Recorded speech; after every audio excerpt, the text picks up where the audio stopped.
Maestros juristas que me unen con su amistad desde hace muchos años, en donde íbamos a empezar a tratar algunos temas. Estábamos con la maestra, la doctora María de la Luz Núñez Camacho. Sí, Leti, mira, la verdad es que yo les comentaba que Miguel Ángel y yo hemos vivido muchas experiencias, son muchos años. Creo que empezamos a dar cátedra juntos, desde luego. Él tiene una perspectiva como litigante, un brillante litigante en materia fiscal, que no es fácil, y yo he tenido la oportunidad de ver la materia fiscal como autoridad. Entonces son dos puntos de vista en la cual, pues en muchas cosas compartimos ideas. Y aquí lo que nos gustaría comentar tal vez sea unas últimas modificaciones o reformas y adiciones que se han hecho, sobre todo en la materia fiscal federal. Se tiene que ir modernizando, al igual que ha sido en el derecho penal, que hay medios alternativos para la impartición de justicia, aquí también en materia fiscal.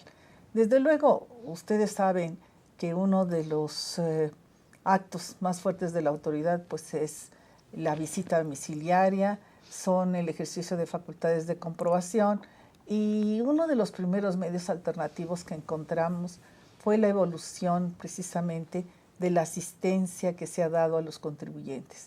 Tan es así que contamos nosotros con un ombudsman, que es la Procuraduría de la Defensa del Contribuyente, y encontramos aquí lo que son los acuerdos conclusivos. Pero yo sí le pediría, yo quiero dar mi punto de vista de si que efectivamente la autoridad le ha dado el alcance que tienen, y que la experiencia aquí de mi amigo Miguel Ángel, cuál ha sido y si de veras se han utilizado esos acuerdos conclusivos. Bueno, yo he tenido la oportunidad de llevarlos a cabo. La materia fiscal siempre espanta a la gente porque ve algo como de temor. Sí, pues sí, cómo no. Yo en lo personal creo que en la actualidad, y eso sí debo reconocerlo, el SAT se ha ido actualizando, cuando menos en algunos contribuyentes, como son personas físicas, que se facilitan mucho las cosas. ¿Por qué digo se facilitan? Porque tiene tal cantidad de información que casi ya uno no tiene que hacer mayor cosa más que presentar ciertos informes. Ahora bien, lo que sucede es que la autoridad fiscal siempre tiene sus facultades de comprobación y que debe llevar a cabo. No es algo gracioso, sino debe de estar al pendiente en general. Cuando lleva a cabo estas facultades de comprobación, sea visita domiciliaria, revisión de escritorio, revisión de dictamen o cualquier otra, siempre hay la posibilidad de llegar a un tipo de acuerdo, que es lo que Luz María hablaba, el acuerdo conclusivo. La verdad es que la Procuraduría de Defensa del Contribuyente fue creada, si no mal recuerdo, desde el año de 2006, sin embargo empezó a funcionar años después. Esta facultad no se le dio inicialmente y se le acaba de dar hace poco, y yo creo que con buen resultado. ¿Cómo opera este sistema, diría yo? La persona que tiene alguna revisión o facultades de comprobación puede acudir a la Procuraduría y pedir que se trate de llegar a un acuerdo conclusivo, que implica que se pongan de acuerdo las partes y se pueda solucionar el caso rápidamente. Tiene virtudes, desde luego. Las virtudes es que si llegan a un arreglo, no habrá imposición de multas, lo cual ya va de gane el contribuyente. Por otro lado, la autoridad fiscal gasta mucho dinero en cada defensa. En ocasiones gasta más en la defensa que lo que puede recibir de lo que se está cuestionando. Entonces, yo creo que este acuerdo conclusivo beneficia a las partes, y sobre todo porque llevar todo un juicio tiene su chiste, su costo, pero no tan solo para el contribuyente, también para la autoridad fiscal.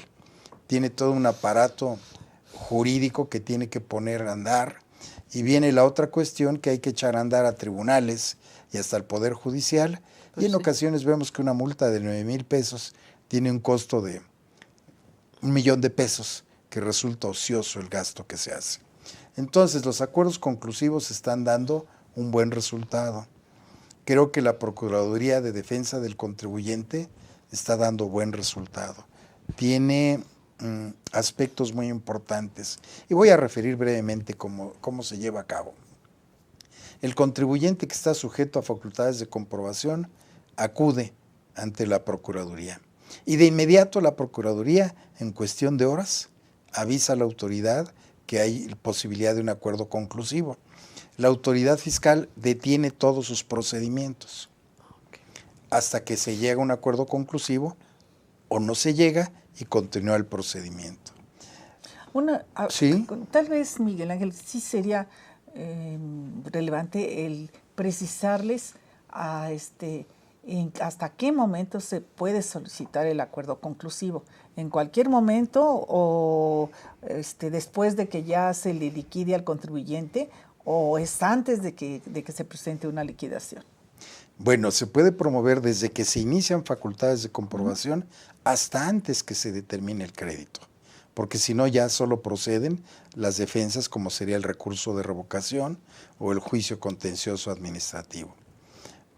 Una cuestión que veo yo aquí es que la Procuraduría tiene un buen papel, pero propiamente escucha, no es un mediador, no trata de poner de acuerdo, sino ve que ojalá y se pongan de acuerdo. ¿Qué es lo importante para mí? En ocasiones los criterios de la autoridad son necedades. Y lo que se trata en este acuerdo es de que se subsanen ciertas irregularidades y salgan adelante. ¿A qué voy yo? La materia fiscal es muy especial, muy difícil, pero un contribuyente que lleva una contabilidad por pequeños errores pueden significar graves consecuencias. Yo creo que los acuerdos conclusivos debían de llegar a un extremo de que la autoridad fiscal reconociera ciertos aspectos por todo esto que comentamos. ¿A qué refiero? Voy a dar un ejemplo. Un contribuyente que tiene un asiento indebido o una documentación que no está completamente correcta, se le rechaza de inmediato. Y yo quiero que el acuerdo conclusivo lo que debía de hacer era llegar verdaderamente a ver cuál es la verdad. Claro. Y poder ayudar al contribuyente, porque si no también la autoridad fiscal cuando determina créditos y lo hace de manera muy alta, acaba por no cobrar nada. Y yo creo que el fisco no hay que tenerle miedo, hay que tenerle respeto, pero él debe de inducirnos a cumplir las obligaciones de la manera más sencilla y no verlo tan tajante como está ahorita. Los requisitos son exagerados. Sí, porque yo pienso que la mayoría de los casos no hay dolo. Son errores, como te digo. Son errores. Son errores, alguna documentación que está mal, pero no en ocasiones por el propio contribuyente. Sobre todo ahora que ya es el SAT quien expide las facturas. No debe de haber error. Claro. Pero ¿qué tal si lo hubiera? Entonces será responsabilidad del contribuyente que lo utiliza, cuando puede ser el error de quien lo expidió o quien solicitó la expedición. Y me refiero a datos. Normalmente los rechazos de deducciones no son graves ni se considera que son simulaciones. Simple y sencillamente no cumplen requisitos. Y no cumplir requisitos tiene una consecuencia muy delicada en materia fiscal. Sí, lo que tú dices es cierto. Una cosa es que no cumplan requisitos y otra cosa es que no se hayan realizado los gastos o que es muy diferente. En la no realización de gastos ya sería otra situación, ¿sí? Porque ya estaríamos en presencia, pues que ahora, como tú dices, sí es mucho más difícil que se puedan emitir algunos comprobantes apócrifos. Cada día es más difícil, pero bueno, no digamos que es imposible. Todo es posible, ¿sí? Pero la verdad es que todo esto que se ha ido evolucionando en materia fiscal debería de servir, como se ha buscado, que sea un autocontrol para la propia autoridad, para que antes de llegar a aplicar un medio de defensa, utilizarlo como es el recurso administrativo de revocación, que también es un medio de autocontrol, pero no en el juicio contencioso administrativo, que sea un tribunal que le diga a la autoridad, ¿sabes qué? Te equivocaste, estás mal, mejor que sea la propia autoridad que lo corrija antes de lo que tú dices, le va a salir más, va a ser más costoso hasta para la propia autoridad, ¿sí? Pero sí, yo siento que sí, que efectivamente la situación de que hayan plasmado en la legislación la posibilidad de estos acuerdos conclusivos, sí es un avance, como han venido siendo todos para ayudarle al contribuyente, porque la autoridad debe de auxiliarlo, de apoyarlo en el cumplimiento de sus obligaciones.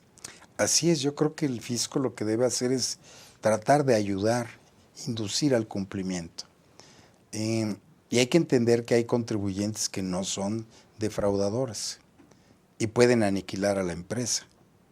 Y yo siempre he pensado que al fisco lo que menos le conviene es acabar con la gallina de los huevos de oro. Cada contribuyente que está pagando es bueno, y cuando se encuentra en una situación fiscal empieza a tener problemas y quizás esa empresa tiende a desaparecer, y esto es malo, es desempleo. Ahora, Luzma hablaba de gastos que no se realizaran, y yo recordé ahorita, Luzma, y te acordarás que desde los años 70 la venta de facturas era un negocio, una industria. Una industria de Santo Domingo. Que se ha tratado de ir regulando, y después de esos años, hablo de 70, 48 años, sigue funcionando igual. Nada más que la industria ahora tiene... Por eso yo dije que no era imposible, efectivamente, sí. Fíjate. Todos estos problemas que tenemos de las empresas fantasmas, que se constituyen de manera legal, que sacan su registro, que expiden facturas expedidas por el SAT, pero las operaciones son inexistentes. Y es grave mencionarlo, pero cualquier persona en internet puede preguntar por estas empresas y tienen los productos como quien compra zapatos o cualquier otro tipo de producto. Esto es grave. Y es grave porque de alguna manera implica no solo defraudación fiscal, sino una baja recaudación. Y el costo para el fisco federal es muy alto. Yo creo que lo que tiene que hacer es atacar a esas empresas fantasmas, irlas delimitando, que lo ha intentado hacer, han modificado artículos, pero la tarea no es fácil. No. ¿Cómo se llama? La estafa maestra que le llaman, que fue con base en facturas de empresas fantasmas, es un grave problema. Sí, y además es una deslealdad porque quien paga bien sus impuestos, pues es una deslealdad para aquellos que no lo pagan, ¿sí? Ahora, si buscáramos la razón, el motivo del por qué lo hacen, bueno, ni es entendible ni es justificable. Mucha gente dice es que no pago impuestos porque pues no tengo los servicios que me debía de dar pues la autoridad. Sí, pero la obligación la encontramos en la propia Constitución y primero tenemos que cumplir con la obligación y después, pues, entonces quejarnos, ¿sí? Quejarnos o buscar la forma en que la autoridad cumpla, ¿sí? El problema es como todo, y no quiero desviarme, pero el problema de todas estas situaciones, pues entraríamos a la corrupción, pero eso ya es otra situación. Sí, pero es un esquema muy importante. Porque cuando menos en los últimos tiempos, todo es corrupción. Sí, y esto nos afecta mucho, lo está afectando ahorita en un sistema político con una elección donde el tema es la corrupción. La corrupción. Claro, yo creo que parte es culpa del gobierno actual, desde luego que sí. Ahora Miguel, tú hablaste de un beneficio que se tiene al utilizar el acuerdo conclusivo.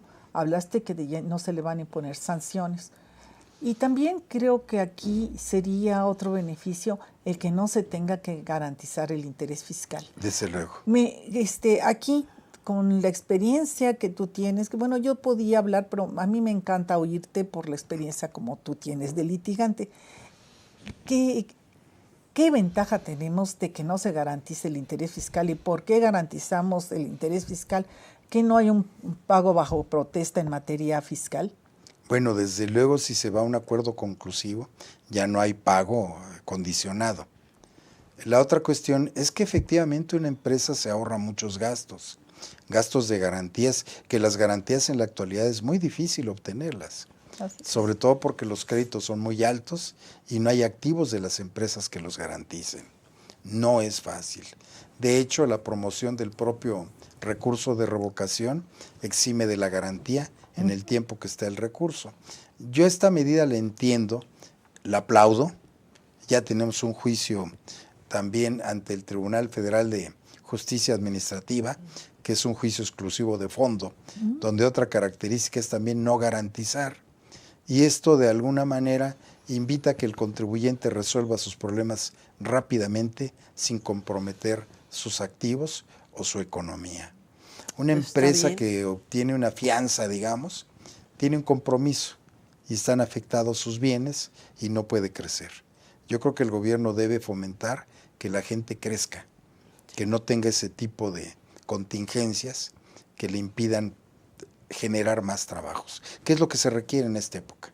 La generación de empleos. Y reactivar la economía. Y al haber más circulante, pues vamos a reactivar la economía.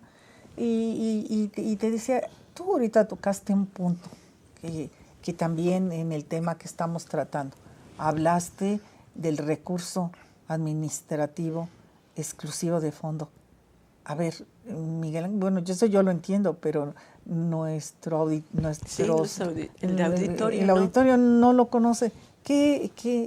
A ver, tú que eres tan claro en la cátedra y tus alumnos lo entienden muy bien, ¿cómo les explicarías qué es este recurso? Bueno, esto no es tan fácil, pero sí se puede explicar. Lo que pasa es que la mayoría de resoluciones que dicta el Tribunal Federal de Justicia Administrativa, la mayoría son por violaciones de procedimiento y aspectos que, si bien anulan la resolución, en ocasiones el fondo mismo, la litis, no se toca.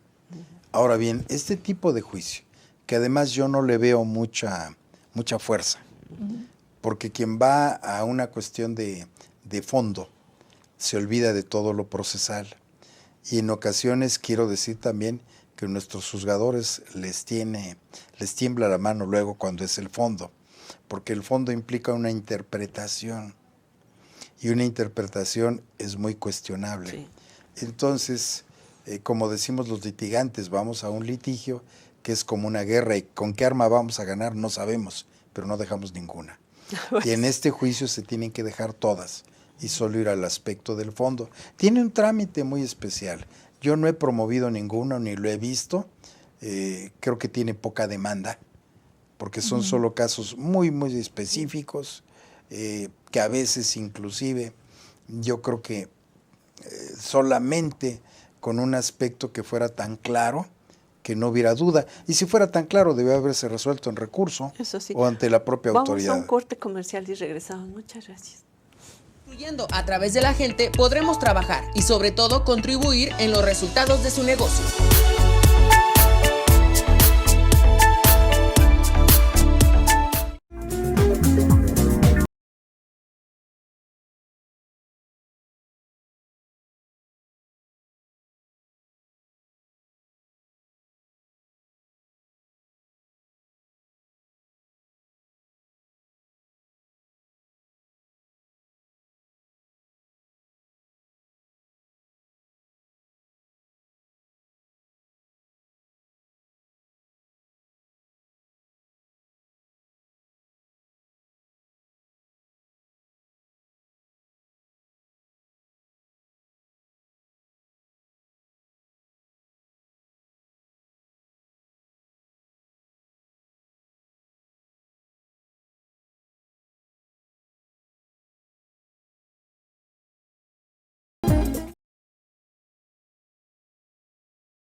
la vida te pone a sudar, hidrata la vida.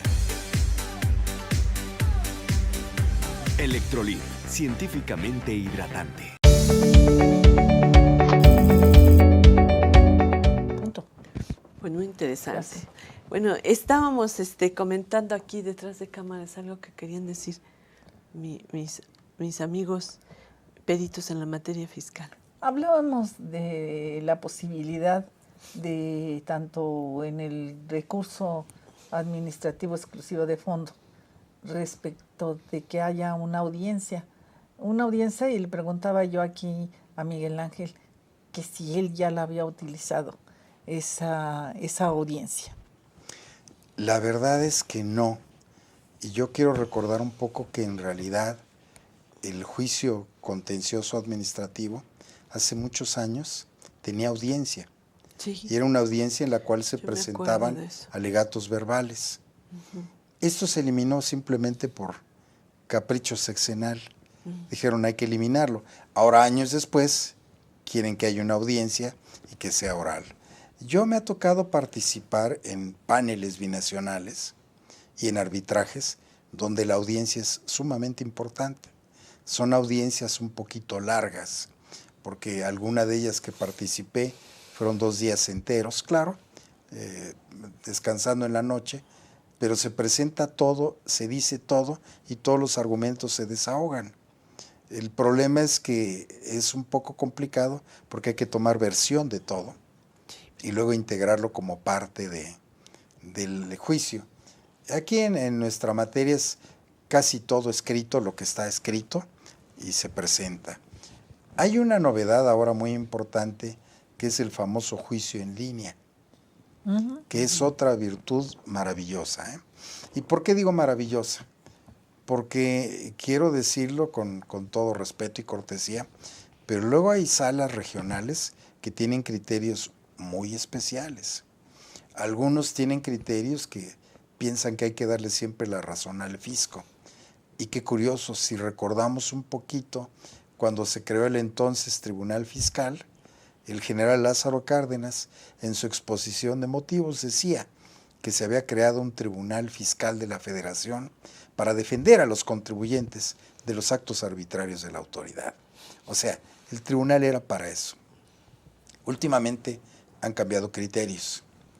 Yo creo que por la cantidad de salas que han crecido, la preparación a veces y la formación. Yo aquí, en eso sí les voy a decir, yo les comentaba al principio, cuando empezamos a platicar, que en muchas cosas comulgamos Miguel Ángel y yo, pero aquí en cuestión del tribunal, desde su naturaleza, yo pienso que definitivamente al no formar parte el tribunal del Poder Judicial, ya no es lo mismo.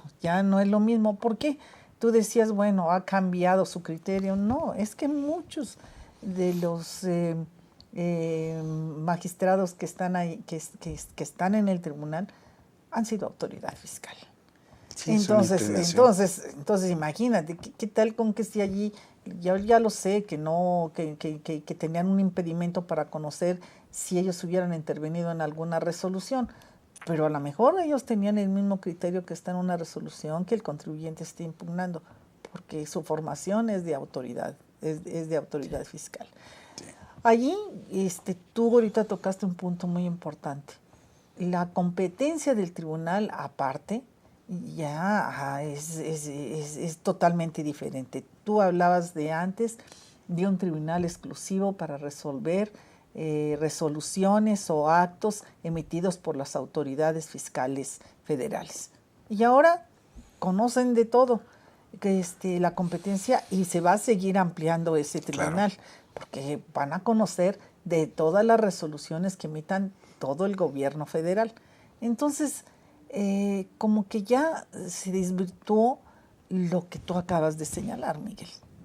Sí, es que el tribunal creció mucho porque inclusive hay una facultad pendiente, y digo pendiente porque se tienen que designar magistrados, que es parte del sistema anticorrupción, un tribunal de cuentas.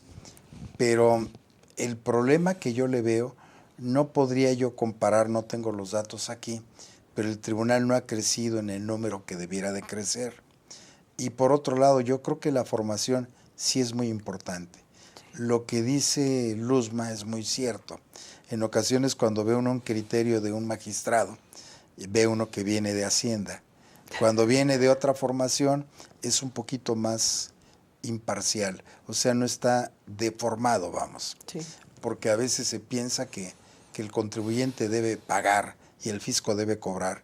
Y yo creo que es un juego en el cual las partes tienen que ir en proporción.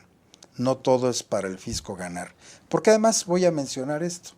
Si el fisco ganara todos los juicios, estaba perdido. No iba a cobrar nada. Eso sí. Entonces a veces es una forma inclusive de desahogo del contribuyente. Defenderse y echar abajo algunas resoluciones, porque si no serían impagables. Dentro del SAT también desconozco el número, pero hay una cantidad de créditos incobrables porque no hay capacidad de los contribuyentes. Y cada contribuyente que no puede pagar desaparece Pues sí. y ya no genera trabajo ni producción. Yo creo que debíamos de tomar un esquema distinto, No, totalmente de invitación, atacar desde luego todos esos de empresas fantasmas, sí, definitivamente. Bueno, allí ya sería un delito, ya no sería un problema administrativo, definitivo. Pero no se inician acciones. Estos famosos, inclusive, de los llamados outsourcing, que ahora ya los trabajadores piden su desaparición, es un problema que data de hace 20 años. Y yo siento que no se ha atacado directamente. Y qué curioso, ya no es un problema de carácter fiscal, es un problema de carácter social, porque estamos dejando desprotegidos a los trabajadores. A los trabajadores. Es que, fíjate, Miguel, aquí nosotros que nos hemos involucrado en esta materia está involucrada, está ligada a muchos de los derechos. Tú ahorita tocaste el laboral. Sí. Pero yo, mira, yo en mi opinión, y claro, creo que algún día lo voy a ver, a lo mejor yo les pongo a mis alumnos un ejemplo y les digo, bueno, es imparcial el tribunal ahora, el Tribunal Federal de Justicia Administrativa, es como les digo a mis alumnos, es como ustedes, mientras ustedes dependan de sus papás, vivan en la casa de sus papás, entonces tienen que observar las reglas que sus papás les ponen.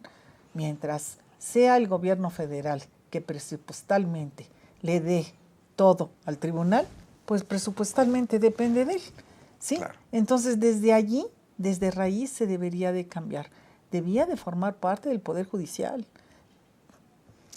Pero esa es una opinión personal. Sí. ¿Sí? Yo creo que sí, y además se ha pugnado por eso. El tribunal se supone que maneja su propio presupuesto. Sí. Y nunca fue problema, inclusive, cuando dependía de la Secretaría de Hacienda y Crédito Público. O sea, le pagaba a la Secretaría y le pegaba a Hacienda, porque ese era su trabajo, no por otra cosa. Yo creo que en la actualidad lo que ha pasado es que ha crecido demasiado, como dice Luzma, en competencias. Entonces hay salas que llevan asuntos de todo tipo, cuando anteriormente era tan claro como que era impuestos sobre la renta, ingresos mercantiles, comercio exterior, ahora limitado a otras cosas, inclusive dentro de la Secretaría de Hacienda había dependencias exclusivas para cada materia. Yo me acuerdo, renta, te digo, en aquel todos ingresos mercantiles, impuestos interiores, que impuestos interiores manejaba cerca de 30 y tantos impuestos. Comercio exterior era totalmente aparte. Aparte, entonces cada dependencia manejaba lo suyo. Hoy siento que están un poquito confundidos porque manejan de todo. Y en ocasiones, pues no trabajan de la manera más adecuada que digamos. Mi idea es que cada contribuyente que revisen si está bien, dejarlo y no molestarlo. Pero yo nunca he visto una auditoría que salga limpia. Sí, nunca. Sí, Por pequeño que sea, tienen que hacer algo. Y yo creo que eso tampoco es correcto, porque al final de cuentas, la conclusión puede ser, hagas lo que hagas en materia fiscal, lo haces mal. Difícilmente te van a entender lo que has hecho y si es correcto o no es correcto. Yo voy un poquito de otra idea. Ojalá es un mundo ideal, que todo el mundo pagara de manera correcta, adecuada, porque además tenemos un gran grupo que llamamos economía informal, que no tiene nada de informal, Sí. que es una economía que no paga, que la gente que está en la economía informal no es gente mala, es gente que trata de sobrevivir y de llevar adelante su vida. Lo que sucede es que invitarla a que vaya al SAT, se dé de alta, saque su firma electrónica y haga todos los procedimientos es nugatorio. Este tipo de contribuyentes de toda la vida, se les daba un tratamiento especial. ¿Eran qué? Contribuyentes menores, ¿verdad? Menores. ¿Por qué? Porque se sabía que de otra manera no iban a cumplir. Y esto es muy sencillo porque hay que apretarles un poquito, pero no tanto, que no lo puedan cumplir. Y tratar de integrarlos a la economía sana y formal, que de alguna manera implicaría una mayor recaudación. Pero saliendo a la calle vemos la economía informal en cada esquina. Sí, los tianguis. Los tianguis. Y los tianguis manejan un dinero Tremendo. increíble. Sí. Sí. Las ventas son bastante Fuertes. interesantes. Pero ¿qué tianguista estaría dispuesto a llevar contabilidad, contratar un contador, cobrar el IVA, pagarlo? Sí, no está. Sería... Ahora, los medios ya se están utilizando, porque hay un sistema ahora que se llama incorporación, que ha permitido un poco abarcar a estos contribuyentes, pero yo creo que les falta un poco. Miguel, yo iría más allá. Lo que pasa es que desafortunadamente también esas personas que están en la economía informal pagan. ¿Qué pagan? Pues no pagan impuestos, pero pagan derecho de piso, pagan derecho de... ¿Qué es peor? Pues, ¿qué es peor? Sí. ¿Sí? Entonces, ¿qué dicen? Bueno, si voy a pagar derecho de piso para que me permitan estar aquí en la calle, voy a utilizar esta banqueta, etcétera. Y aparte quieren que pague impuestos, pues no, ya que me va a quedar, ¿sí? Entonces, es que es un conjunto de acciones reales, pero que se deben de corregir. No desalentadoras, y el ejemplo que acabas de dar es muy gráfico, porque si ahorita los tres que estamos aquí decidimos poner un puesto de tacos aquí afuera, en media hora nos levanta la patrulla y nos lleva. Sí, sí. Sin embargo, si nos ponemos de acuerdo con el líder y con la delegación, ponemos hasta una feria si queremos. Sí. Ese es el problema que tenemos y ese es parte de la corrupción Así es. que no permite que todo esté en orden. ¿Por qué no hacer las cosas bien hechas? Autorizar, inclusive en materia de comida. Los mexicanos hemos cambiado totalmente nuestro esquema de vida. Yo me acuerdo cuando era joven, empezaba a trabajar, yo iba a trabajar y regresaba a mi casa a comer. Y luego Así es, seguía Miguel. trabajando. Así es. Y hasta en principio casado, iba a trabajar, regresaba a comer y me iba a trabajar. Ahora, ¿quién puede hacer esto? Nadie. Nadie. Entonces toda la gente tiene que comer ¿en dónde? Los tacos. Donde le cae. Sí. Que además son ricos los tacos, En las pero... tortas. Tacos y tortas. Pero uno también no puede estar comiendo en restaurantes de lujo toda la vida. Toda la vida no, pues tampoco. Entonces son cosas que han cambiado y por eso es que la economía informal, sobre todo en cuestión de comida, crece día a día. Es impresionante ver una oficina de gobierno y todo lo que hay alrededor Así es. de Lleno comida. De tacos, comida. Que ya no es tacos y comida, dijiste tacos y comida, ¿no? No, En algunos birria. son mariscos, birria, pozole. Pozole, sí, es lo más frecuente. Muchísimas gracias por haber venido. Desafortunadamente ya se nos acabó el tiempo. Le agradecemos a todo el público que nos está viendo, también su presencia y su compañía. Muchas gracias. Nos vemos para el próximo programa de Leyes y Justicia. Este estuvo fabuloso, muy interesante. Gracias. Gracias, Leti.